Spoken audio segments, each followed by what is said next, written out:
Бейнебаянды бастамас бұрын айта кетейін. Каналға аз ғана адам жетпей тұр. Подписка басып кетсеңіздер, разы боламын. Бұл оқиға шын өмірден алынған.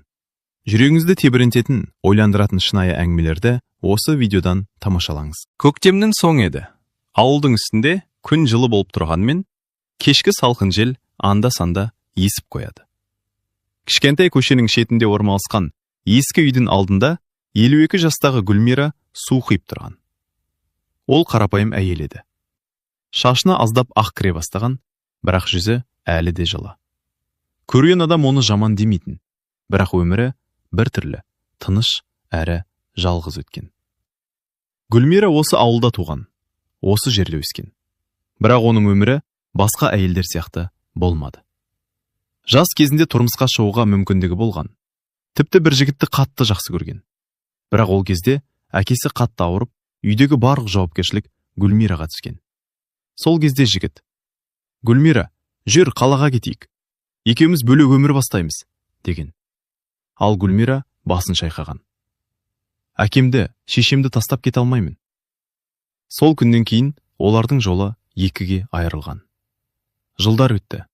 Алғашында кейін тұрмысқа шығамын деп ойлаған. Бірақ кейін анасы ауырып қалды.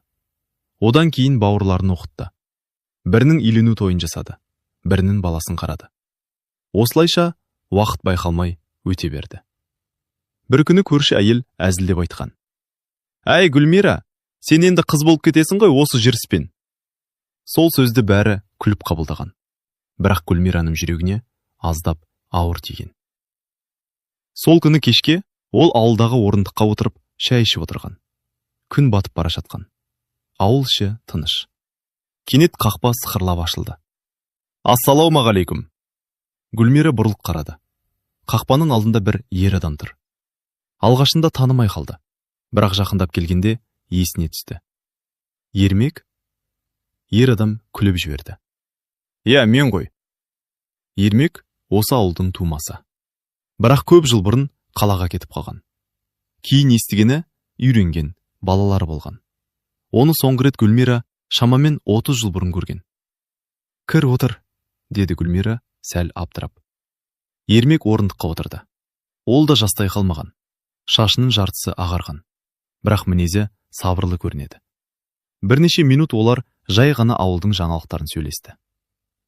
«Ауыл өзгермепті», деді Ермек айналаға қарап. «Өзгеретін несі бар?» Сосын бір сәт үнсіздік орнады. Гүлмира шай құйып отырып: «Қалада тұрасың ба қазір?» деп сұрады. Ермек ауыр күрсінді. «Әйелім 3 жыл бұрын қайтыс болды». Гүлмира бірден үндемей қалды. Қатерлі ісік. Аула тағы да тынышталып кетті. «Балаларым бар, бірақ бәрі өз өмірмен жүр. Бірі Астанада, бірі Ресейде». Гүлмира басын изеді. Ол мұндай әңгімені жақсы түсінетін. Өйткені өзі де өмір бойы жалғыз қалғандай сезінетін. Ермек бір сәт ойланып отырды да кенет сұрақ қойды: «Ал сен тұрмысқа шықпадың ба?» Бұл сұрақ Гүлмираға таныс еді. Бірақ әр айтылған сайын бір түрлі сезім тудырады. «Жоқ». Ермек таңырқап қарады. «Мүлдем?» «Иә».